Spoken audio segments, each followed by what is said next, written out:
सभी श्रद्धालु साथियों को नवरात्रि की मंगलमय शुभकामनाएं।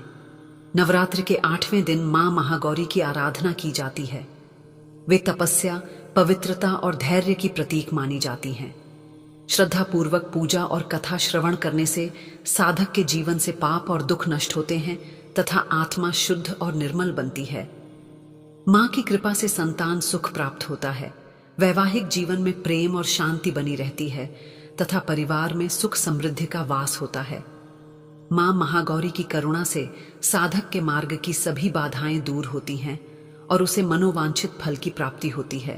प्रिय साथियों, कथा को अंत तक अवश्य सुने। और हाँ, वीडियो के बिल्कुल अंत में मां महागौरी की महत्वपूर्ण दिव्य वाणी दी गई है। उसे सुनना आपके आत्मिक उत्थान के लिए अत्यंत आवश्यक है। माता महागौरी की कृपा प्राप्त करने के लिए कमेंट में जय मां महागौरी अवश्य लिखें। अब प्रारंभ करते हैं माता महागौरी की यह दिव्य कथा। यह बात इसी कालखंड की है। एक गांव था जहां रमेश और सुजाता रहते थे। बाहर से उनका घर शांत दिखता था, पर अंदर झगड़े की आग दिन रात धधकती थी। रमेश एक कर्मठ आदमी, पर क्रोध और अहंकार ने उसे ऐसा घेरा था जैसे अमावस्या की रात चांद को घेर लेती है। और सुजाता, वह तो जैसे उस घर की दहलीज पर रखी जलती हुई ज्योत थी, जो हर रोज टूटती, पिघलती, पर बुझती कभी नहीं। उनका संबंध अब केवल एक समझौता था, एक ऐसा बंधन जो खुशी नहीं, केवल चीखें पैदा करता था। तुमने फिर नमक ज्यादा डाला, रमेश गरजता। मैं ठीक कर देती हूं, सुजाता कांपते हुए कहती। उसकी आंखें हमेशा भीगी रहती थीं, मानो वे आंसुओं की नदी का किनारा बन गई हों। स्थिति इतनी बिगड़ गई थी कि घर में मारपीट आम बात हो गई थी। एक दिन रमेश ने क्रोध में आकर सुजाता को धक्का दिया था। वह सीढ़ियों पर गिर गई थी। दर्द शरीर में कम, आत्मा में ज्यादा था। पड़ोसी चुप रहते थे, क्योंकि उन्हें पता था इस घर में शांति की जगह अब केवल विरह का वास है। सुजाता की देह पर चोट के निशान थे, जिन्हें वह साड़ी के आंचल में छिपा लेती थी, पर असली घाव तो उसके हृदय पर थे। वह रात रात भर करवटें बदलती और सोचती, हाय राम, क्या यही मेरा नसीब है? क्या मैंने कभी किसी का बुरा किया है? एक बार जब रमेश ने बहुत कड़वे शब्द कहे, सुजाता ने ठान लिया था कि वह यह घर छोड़ देगी। वह अपनी गठरी बांध रही थी जब उसकी नजर घर के कोने में रखे मां दुर्गा के छोटे से विग्रह पर पड़ी। विग्रह इतना शांत, इतना सौम्य था। सुजाता को लगा जैसे मां पूछ रही हैं, क्या तू हार मान लेगी? क्या तेरी भक्ति इतनी कमजोर है? सुजाता का हृदय धक से बैठ गया। उसने गठरी फेंक दी। नहीं, हार नहीं मानूंगी। मेरा पति, मेरा घर, यह मेरी तपस्या है। बाहर शरद ऋतु का आगमन हो चुका था और मां शक्ति के आशीर्वाद से नवरात्रि आने वाली थी। सुजाता की अंतिम आशा, उसका अंतिम अस्त्र नवरात्रि का व्रत था। यह व्रत उसके लिए सिर्फ पूजा नहीं, बल्कि अपने टूटे हुए संसार को वापस जोड़ने का प्रयास था। जैसे ही नवरात्रि का पहला दिन आया, सुजाता ने घर की सफाई की, स्नान किया और कलश स्थापित किया। रमेश ने उसे देखा, पर कुछ कहा नहीं। उसके लिए सुजाता की भक्ति मात्र पाखंड थी, एक और व्यर्थ की कोशिश। पहले दिन शैलपुत्री की पूजा करते हुए सुजाता ने अपनी आंखें बंद की और प्रार्थना की, मां, मुझे शक्ति दो, इतनी शक्ति कि मैं इस घर की नफरत को प्रेम में बदल सकूं। दिन बीते। ब्रह्मचारिणी, चंद्रघंटा, कूष्मांडा, स्कंदमाता, सुजाता रोज पूजा करती। वह दिन भर उपवास रखती और रात को केवल एक बार फलाहार करती। उसका शरीर कमजोर हो रहा था, पर उसकी आत्मा की लौ तेज हो रही थी। रमेश को यह सब देखकर और ज्यादा गुस्सा आता। क्या फायदा इस पूजा का? जब घर के अंदर इतनी अशांति है तो तुम देवी को प्रसन्न करोगी? वह तिरस्कार से कहता। सुजाता चुपचाप अपने आंसू पोंछ लेती। मेरे प्राणनाथ, आप नहीं समझेंगे। यह पूजा आपके लिए है, हमारी शांति के लिए है। 7वां दिन कालरात्रि आया और गया। सुजाता की तपस्या अपनी पराकाष्ठा पर थी। उसका हृदय अब इतना कोमल हो चुका था कि वह हर अपमान को भी प्रसाद समझकर ग्रहण कर लेती थी। और फिर आया वह दिन, 8वां दिन, महागौरी का दिन। यह दिन सुजाता के जीवन का सबसे कठिन, सबसे महत्वपूर्ण दिन था। उसने सुबह से निर्जला व्रत रखा था। उसके होंठ प्यास से सूख रहे थे, पर उसकी आंखें मां के प्रेम में भीगी हुई थीं। महामय महागौरी, जिन्होंने शिव को पति रूप में पाने के लिए कठोर तपस्या की थी, आज सुजाता के लिए एकमात्र सहारा थी। शाम ढल चुकी थी। सुजाता ने पूजा की थाली तैयार की। आज उसे 9 छोटी कन्याओं को भोजन कराना था, पर घर में इतना झगड़ा था कि कोई बच्ची आने को तैयार नहीं होती थी। यह सोचकर सुजाता का कलेजा फट गया। यह घर जो कभी प्रेम का मंदिर होना चाहिए था, आज अपनी ही उदासी का कैदी था। रमेश देर रात घर लौटा। वह नशे में था और उसका गुस्सा 7वें आसमान पर था। उसने दरवाजा जोर से खोला। यह क्या नाटक लगा रखा है? पूरे घर में धूप बत्ती की बदबू और यह फूहरपन। रमेश चिल्लाया और उसने पूजा की थाली पर लात मार दी। दिए बुझ गए। प्रसाद फर्श पर बिखर गया। सुजाता ने सहमकर आंखें खोली। इस बार उसने पलटकर जवाब नहीं दिया, न आंसू बहाए। उसने टूटे हुए दिए को उठाया और शांत पर गहरी आवाज में कहा, आज अष्टमी है स्वामी। आज मैंने महागौरी का व्रत रखा है। आप चाहें तो मुझे मार डालिए, पर मेरे मां की पूजा उसे मत तोड़िए। रमेश ने गुस्से में उसका हाथ पकड़ा। यह शायद उनके रिश्ते का सबसे स्याह पल था। उसका हृदय पूरी तरह कठोर हो चुका था। उसने सुजाता को जोर से झकझोरा। तुम्हारी देवी, तुम्हारी शक्ति। कहां है तुम्हारी शक्ति जब तुम्हारा पति ही तुम्हें मार रहा है? कहां है तुम्हारी मां? सुजाता के होंठ कांप रहे थे। उसके चेहरे पर चोट के निशान उभर आए। वह जमीन पर गिर गई, पर उसके हाथों में मां महागौरी का छोटा सा विग्रह था। उसने अपने फटे गले से एक चीख नहीं, बल्कि एक प्रार्थना निकाली। वह प्रार्थना जो सीधे कैलाश तक पहुंची। हे मां महागौरी, तूने मुझे इतना कष्ट दिया, पर मैं नहीं टूटी। तूने मुझे हर अपमान सहने की शक्ति दी, पर अब मेरा हृदय मर गया है मां। मैं नहीं चाहती यह घर टूटे। मैं नहीं चाहती मेरा पति दुखी रहे। मैंने अपनी भक्ति, अपना प्रेम, सब कुछ तेरे चरणों में रख दिया है। अगर मेरी भक्ति में रत्ती भर भी सत्य है तो आ और इस घर को बचा ले। मुझे अब और शक्ति नहीं चाहिए, मुझे शांति चाहिए। उसकी आवाज में इतना दर्द था, इतनी सच्ची पुकार थी कि उस अंधेरी रात में भी वह प्रार्थना बिजली की तरह चमकी। सुजाता वहीं मूर्छित हो गई। उसके हाथ में मां का विग्रह मजबूती से जकड़ा हुआ था। रमेश उसे देखकर सहम गया। पहली बार उसे अपनी क्रूरता महसूस हुई। वह कांपते हुए कमरे से बाहर निकल गया और चारपाई पर गिरकर सो गया। एक गहरी अशांत नींद। रमेश गहरी नींद में था, पर उसकी आत्मा जाग रही थी। अचानक उसके कमरे में एक प्रचंड श्वेत प्रकाश फैल गया। वह प्रकाश इतना शक्तिशाली था कि रमेश की आंखें खुली रह गईं, पर वह हिल नहीं पाया। उसके सामने उसी क्षण एक दिव्य छवि प्रकट हुई। वह थी महागौरी। उनका रंग पूर्ण चंद्रमा के समान श्वेत था। उनके वस्त्र श्वेत थे और उनकी मुस्कान में ब्रह्मांड की करुणा थी, पर उनकी आंखों में एक भयानक क्रोध था। रमेश, आवाज गूंजी। वह आवाज केवल कानों से नहीं, बल्कि सीधे आत्मा से सुनी जा रही थी। तू अपनी पत्नी को मारता है? रमेश सहम गया। उसके मुंह से आवाज नहीं निकली।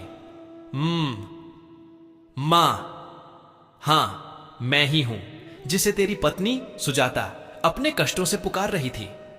तूने पूछा था ना, कहां है तुम्हारी मां? सुन मूर्ख, मैं यहां आई हूं तेरी पत्नी की भक्ति के कारण। उसकी तपस्या ने मुझे धरती पर आने के लिए बेबस कर दिया। महागौरी ने अपनी दिव्य दृष्टि रमेश पर डाली। तू शक्ति की पूजा करता है? तू सोचता है कि शक्ति केवल तलवारों और युद्ध में है? नहीं रमेश, तूने अपनी असली शक्ति को ही रौंद डाला। रमेश गिड़गिड़ाया। मां, मुझे क्षमा करें। मैं क्रोध के अंधकार में था। मैं नहीं जानता था मैं क्या कर रहा हूं। तूने सुजाता के हृदय को तोड़ दिया है। तूने उसके विश्वास को कुचला है। तू उसे कमजोर समझता है क्योंकि उसने विद्रोह नहीं किया। पर सुन, मां का स्वर गंभीर हो गया। जिसने 7 दिनों तक मेरे रूप की पूजा की, जिसने हर अपमान को पीकर भी तेरा घर नहीं छोड़ा, जिसने दर्द सहकर भी तेरा भला चाहा, वह कमजोर नहीं है। सुजाता की भक्ति, उसका प्रेम, उसका मौन सब्र, यही असली शक्ति है, यही असली तपस्या है। उसने आज अष्टमी को मुझसे शांति मांगी है, अपने लिए नहीं बल्कि तेरे लिए। उसके हृदय में जो अपार भक्ति और प्रेम है, वही इस जीवन की सबसे बड़ी देवी है। तूने जिस स्त्री को मार पीट कर, रोलाकर अपमानित किया, याद रख, वही तेरी कल्याण शक्ति है।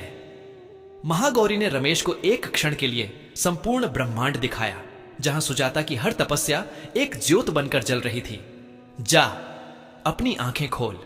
जब तू अपनी पत्नी के आंसुओं को पोंछेगा और उसके प्रेम को स्वीकार करेगा, तभी यह घर मेरी शक्ति से भरेगा। याद रख, जिस घर में स्त्री का अपमान होता है, वहां लक्ष्मी, सरस्वती और मैं दुर्गा कोई नहीं ठहरता। तेज प्रकाश धीरे धीरे सिमट गया। रमेश हांफता हुआ उठा। उसकी छाती तेज धड़क रही थी। उसने महसूस किया उसके शरीर में अब भी मां की दिव्य उपस्थिति का कंपन है। यह कोई सपना नहीं था, यह था साक्षात दर्शन। अगली सुबह सूरज की पहली किरणें घर के अंदर आई थीं, पर रमेश के लिए आज का दिन एक नया जन्म लेकर आया था। वह तुरंत चारपाई से उठा। उसका सारा अहंकार, उसका सारा क्रोध रात के सपने में जलकर राख हो चुका था। उसने कमरे में देखा, सुजाता अभी भी मूर्छित अवस्था में जमीन पर थी। उसके माथे पर चोट का छोटा सा निशान था और हाथ में मां का विग्रह था। रमेश के हृदय में एक भयानक दर्द उठा। यह दर्द उसके अपने के कर्मों का था। उसका हृदय जो कल तक मर चुका था, आज मां के आदेश से पुनर्जीवित हो उठा था। वह द्वारा पानी लाया और सुजाता के पास बैठ गया। उसके हाथ कांप रहे थे। उसने धीरे से सुजाता के माथे पर हाथ फेरा। सुजाता, जाग जाओ, मेरी सुजाता। सुजाता ने धीरे धीरे आंखें खोली। उसने अपने सामने रमेश को देखा।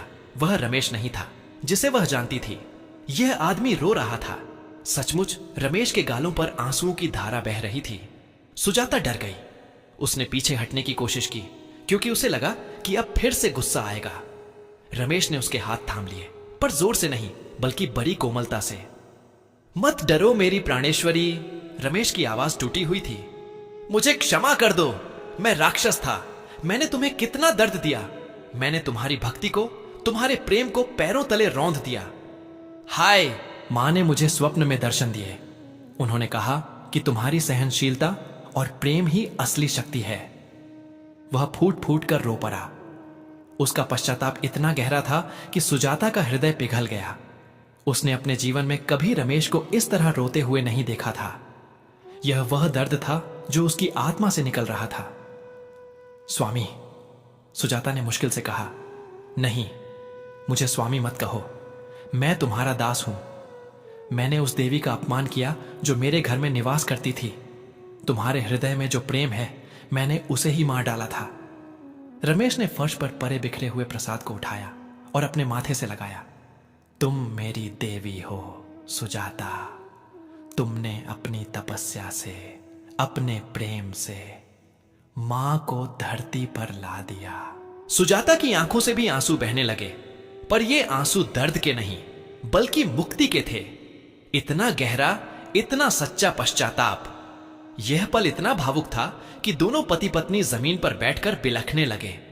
दोनों के हृदय का सारा मैल धुल गया। जो लोग यह कथा सुन रहे होंगे, उनके भी नेत्र उस अपार प्रेम और पश्चाताप की वर्षा में भीग गए होंगे, क्योंकि यह क्षण था हृदय के पुनर्जन्म का। रमेश ने पहली बार सुजाता को गले लगाया। यह आलिंगन वर्षों से खोए हुए प्रेम का था। इसमें कोई क्रोध नहीं था, केवल समर्पण था।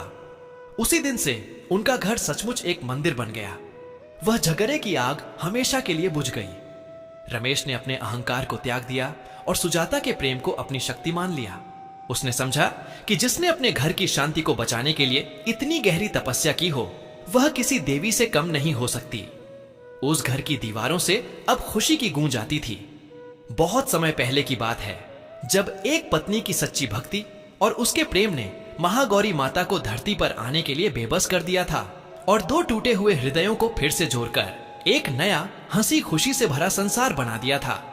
सुजाता की अष्टमी की रात की वह प्रार्थना आज भी यह सीख देती है, असली शक्ति प्रेम में है और असली देवी हमारे घर की दहलीज में निवास करती है। प्रिय साथियों, इस वीडियो में मां महागौरी की पावन व्रत कथा यहीं पर होती है समापन। अब आइए मां महागौरी की दिव्य वाणी सुने। रमेश और सुजाता की कथा के माध्यम से मानवता को संबोधित एक दिव्य संवाद, जहां करुणा, चेतावनी और आशा से भरी एक पुकार है। हे मानव, हे घोर कलयुग के मनुष्य, हे जीवित प्राणी जो इस धरा पर जन्म लेकर भी अपने ही अहंकार और क्रोध में डूबा है, मेरी यह वाणी सुनो। मैं हूं मां महागौरी, जगत जननी। मैं वही शक्ति हूं जिसने इस सृष्टि को रचा। वही करुणा हूं जो हर जीव के आंसुओं में बहती है। वही न्याय हूं जो हर अधर्म का अंत करती है। तुम्हें लगता है मैं केवल मंदिरों की मूर्तियों में हूं? नहीं, मैं तो तेरे घर की दहलीज पर हूं, तेरी पत्नी के आंसुओं में हूं, तेरे बच्चे की हंसी में हूं, तेरी मां की दुआओं में हूं। पर तूने मुझे भूल दिया, तूने अपनी आंखें बंद कर ली। हे मनुष्य, क्या तू जानता है, तेरे घर में जब स्त्री रोती है तो वह रोना केवल उसका नहीं होता, वह मेरी आत्मा का विलाप होता है। जब तू अपनी पत्नी के गालों पर हाथ उठाता है तो समझ ले, तू मेरी गालियों पर प्रहार करता है। जब तू उसकी श्रद्धा को तोड़ता है तो तू मेरी भक्ति को तोड़ता है। मैंने देखा है सुजाता जैसी नारी जो जलती रही, टूटती रही, पर बुझी नहीं। उसकी हर प्रार्थना मेरे हृदय को चीरती रही। उसने अपने घर को बचाने के लिए उपवास किए, अपनी हड्डियों को जलाया, अपनी भूख प्यास को दबाया और तेरे क्रोध को सहा। क्यों? क्योंकि उसके हृदय में प्रेम था और वह प्रेम मैं ही हूं। हे घोर कलयुग के पुरुष, तू सोचता है शक्ति केवल तेरे मांसपेशियों में है, तेरी ऊंची आवाज में है, तेरे कठोर हाथों में है। मूर्ख, असली शक्ति तेरी स्त्री के मौन सब्र में है। असली शक्ति उसके त्याग में है। असली शक्ति उसके आंसुओं की उस बूंद में है जो चुपचाप धरती पर गिरती है और सीधा मेरे चरणों तक पहुंचती है। रमेश ने पूछा था, कहाँ है तेरी मां, कहाँ है तेरी शक्ति? और मैं आई, क्योंकि सुजाता की भक्ति ने मुझे बुला लिया। तू जान ले, मेरी शक्ति केवल उन मंदिरों में नहीं उतरती जहां घंटियां बजती हैं। मेरी शक्ति तो वहीं उतरती है जहां कोई स्त्री आंसुओं से मुझे पुकारती है। हे जीवित प्राणी, तू भूल गया है, ये घर ही तेरा पहला मंदिर है। जिस दहलीज पर तेरी पत्नी खड़ी होकर तेरा इंतजार करती है, वही दहलीज मेरी चौखट है। जिस आंगन में तेरी मां तुलसी सी जलती है, वही आंगन मेरा धाम है। जिस आंचल में तेरी पत्नी तेरे बच्चों को पालती है, वही आंचल मेरा आशीर्वाद है। पर तू क्या करता है? तू मंदिर जाकर फूल चराता है, पर घर लौटकर शब्दों के कांटे बरसाता है। तू दीप जलाता है, पर अपनी स्त्री की आंखों के दिए बुझा देता है। तू माला फेरता है, पर घर के भीतर गालियां फेरता है। क्या यही है तेरा धर्म? क्या यही है तेरा सनातन? हे मनुष्य, याद रख, सनातन धर्म केवल मंत्र पढ़ने से नहीं चलता। सनातन धर्म तब जीवित है जब तू अपनी पत्नी को देवी मानता है, जब तू अपनी मां को सम्मान देता है, जब तू अपनी बेटी को बोझ नहीं वरदान समझता है। तू राम को पूजता है, पर क्या तूने देखा नहीं कि राम ने सीता का मान रखा? तू शिव का नाम लेता है, पर क्या तूने जाना नहीं कि शिव ने पार्वती की तपस्या के आगे अपना अहंकार छोड़ दिया? तू कृष्ण को याद करता है, पर क्या तूने समझा नहीं कि कृष्ण ने रुक्मिणी की प्रार्थना का मान रखा? और तू अपनी ही घर की लक्ष्मी को रुलाता है। तू अपने ही द्वार की सरस्वती को अपमानित करता है। तू अपने ही बिस्तर की दुर्गा को पीड़ा देता है। याद रख, जहां स्त्री का अपमान होता है वहां मैं नहीं रहती, वहां लक्ष्मी नहीं ठहरती, वहां सरस्वती नहीं बोलती, वहां शांति नहीं बसती। वहां केवल शाप रहता है, केवल अंधकार रहता है। हे कलयुग के मानव, मेरी यह चेतावनी सुन। अगर तूने अपनी स्त्री को सम्मान नहीं दिया तो तेरा धन भी नष्ट होगा, तेरा सुख भी छिन जाएगा और तेरे घर की दीवारें भी करुणा के अभाव में ढह जाएंगी। पर अगर तूने अपनी पत्नी के आंसुओं को पोंछ लिया, उसके घावों पर मरहम रखा, उसके त्याग को पहचाना, तो देख, वही स्त्री तेरे घर को मंदिर बना देगी। वही तेरी संतानों को धर्म का दीपक बना देगी। वही तेरे जीवन को मुक्ति का सेतु बना देगी। हे जीवित आत्माओं, मैंने सुजाता की तपस्या देखी। उसका व्रत, उसका मौन, उसकी करुणा, वह सब मेरे लिए दीपक बने। जब उसने कहा, मुझे शक्ति नहीं, मुझे शांति चाहिए, तब मेरी आत्मा कांप गई। मैं प्रकट हुई, क्योंकि उसका प्रेम ही मेरी शक्ति था। तुम सब सुन लो, स्त्री का प्रेम सबसे बड़ी पूजा है, उसका त्याग सबसे बड़ा हवन है, उसका मौन सबसे बड़ा मंत्र है, उसका आंचल सबसे बड़ा तीर्थ है। हे मानव, मैं तुम्हें एक पुकार देती हूं, अब भी समय है। तू अपनी पत्नी को देवी मान ले, तू अपनी बेटी को शिक्षा दे, तू अपनी मां की थकान समझ। तू अपनी बहन की रक्षा कर। याद रख, तू मंदिरों में 1000 घंटियां बजा ले, पर यदि तेरे घर में स्त्री दुखी है तो मैं बधिर हूं। तू लाख दीप जला ले, पर यदि तेरी पत्नी का चेहरा आंसुओं से बुझा है तो मैं अंधी हूं। तू लाख हवन कर ले, पर यदि तेरी बेटी भय में जी रही है तो मैं तेरे मंत्र नहीं सुनती। हे जीवित आत्माओं, प्रेम ही असली शक्ति है, करुणा ही असली धर्म है, त्याग ही असली तपस्या है। याद रख, नवरात्रि केवल 9 दिन का उत्सव नहीं है। नवरात्रि वह पुकार है जो हर घर की स्त्री अपने आंसुओं से करती है। नवरात्रि वह दीपक है जो हर बेटी के सपनों में जलता है। नवरात्रि वह शांति है जो हर पत्नी अपने पति के लिए मांगती है। और अंत में मैं कहती हूं, हे मानव, अगर तूने अपने हृदय के पत्थर को पिघला लिया तो समझ ले, वही मेरा साक्षात दर्शन है। अगर तूने अपनी पत्नी की आंखों से आंसू पोंछ लिए तो समझ ले, वही मेरा प्रसाद है। अगर तूने अपनी बेटी को मुस्कुराने दिया तो समझ ले, वही मेरी आरती है। अगर तूने अपनी मां के चरण दबाए तो समझ ले, वही मेरा अभिषेक है। मैं मां महागौरी हूं। मैं करुणा भी हूं, चेतावनी भी हूं और आशा भी हूं। तू मेरी इस वाणी को सुन और अपने घर को मंदिर बना, क्योंकि याद रख, जहां स्त्री का सम्मान है वहीं मेरा सच्चा निवास है। प्रिय साथियों, इस वीडियो में माता महागौरी की पावन व्रत कथा और दिव्य वाणी यहीं पर समापन होती है। हम कामना करते हैं कि मां महागौरी की कृपा आप सभी पर बनी रहे, आपके जीवन में सदैव सुख, शांति, समृद्धि और सकारात्मक ऊर्जा का संचार होती रहे। यह विशेष दिन न केवल भक्ति भाव से भर देती है, बल्कि हमारे जीवन में एकता, प्रेम और आस्था का संदेश भी लेकर आता है। नवरात्रि की 8वें दिन की व्रत कथा को सुनने के लिए हृदय से धन्यवाद। कृपया अपने विचार और अनुभव कमेंट्स में अवश्य साझा करें और जय मां महागौरी लिखना न भूलें। आपके द्वारा किए गए कमेंट्स न केवल आपको प्रेरित करेंगे, बल्कि अन्य दर्शकों के लिए भी भक्ति और श्रद्धा का स्रोत बनेंगे। जय मां महागौरी जगत जननी।